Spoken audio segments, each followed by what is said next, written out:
ஓம் முருகா! வெற்றிவேல் முருகா! என் அன்பு பிள்ளையே, நான் சொல்வதை சாதாரணமாக நினைத்து கடந்து சென்று விடாதே. உன் துணையால் உனக்கு பிரச்சனை ஏற்பட போகின்றது. என்ன பிரச்சனை என்பதை உன் அப்பா முன்கூட்டியே சொல்கின்றேன். கவனமாக கேட்டு தெரிந்து கொள். நீ கவனமாக இருக்க பழகிக்கொள். உன் துணைக்கும் உனக்கும் எப்பொழுதும் சண்டை வந்து கொண்டே இருக்கிறது. அதனால் மன உளைச்சலில் இருக்கின்றாய். யாரிடமும் பேசாமல் தவித்து கொண்டிருக்கின்றாய்.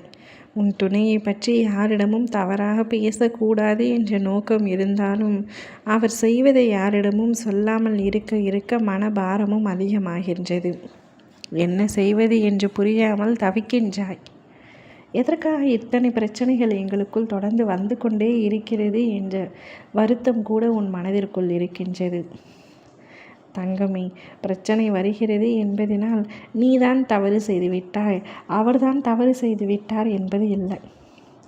காலத்தின் கட்டாயத்தால் உங்கள் இருவருக்கும் பிரச்சனை வருகின்றது. நீங்கள் இருவரும் ஒன்றாக சந்தோஷமாகத்தான் வாழ்ந்து வந்தீர்கள். ஆனால் யார் கண்பட்டதோ தெரியவில்லை, பிரச்சனைகளாகவே இருக்கின்றது. வருத்த கொள்ள வேண்டாம். உன் துணையால் உனக்கு மறுபடியும் பிரச்சனை வரப்போகின்றது. ஆனால் அதை எதிர்கொள்ளும் தைரியம் உனக்கு இருக்கின்றது. சண்டை தாங்க முடியாமல், மன உளைச்சல் தாங்க முடியாமல் தவறான முடிவை எடுக்க அவர் முற்பட்டிருக்கின்றார்.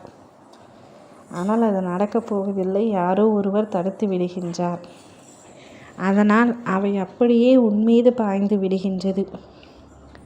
நீதான் அவரை கஷ்டப்படுத்துகின்றாய், நீதான் அவரை சண்டையிடுகின்றாய். உன்னால் தான் அவர் இந்த முடிவுக்கு வந்தார் என்று அனைவரும் உன்னை பார்த்து கேள்வி கேட்கப் போகின்றார்கள். ஆனால் அச்சமயம் உன் துணை உன்னை விட்டு கொடுப்பதில்லை. எப்பொழுதும் உன் பக்கமே நிற்பார் அவர். எந்த சண்டை வந்த பொழுதிலும் அவர் உன் பக்கம் இருப்பார். மற்றவர்களிடம் உன்னை விட்டு கொடுக்க மாட்டார். அவரிடம் இருக்கும் மிக சிறந்த குணமே இதுதான். அதே போலத்தான் இம்முறையும் அனைவரும் உன்னால் தான் பிரச்சனை என்று அவர் செய்த தவறுக்காக பிரச்சனை உன்னிடத்தில் எழும்பொழுதும் அவரே அதை தீர்த்து வைக்கின்றார். இருந்த பொழுதிலும் நீ கவனமாக இருக்க வேண்டும். சண்டைகள் காரணமாக நீ அவரை இழந்து விடக்கூடாது. ஒரு புத்தகத்தில் ஒரு பக்கம் தவறாக இருக்கிறது என்றால் அந்த ஒரு பக்கத்தை மட்டுமே கிழிக்க முடியுமே தவிர அந்த புத்தகத்தை எரிக்க முடியாது. அதுபோலத்தான் உன் துணையும். அவருடைய வாழ்க்கையில், அவருடைய குணாதிசயங்களில் ஒரு சில விஷயங்கள் மட்டுமே தவறாக இருக்கின்றது. அதனால் அடியோடு அவரை வெறுத்து ஒதுக்கிவிட முடியாது.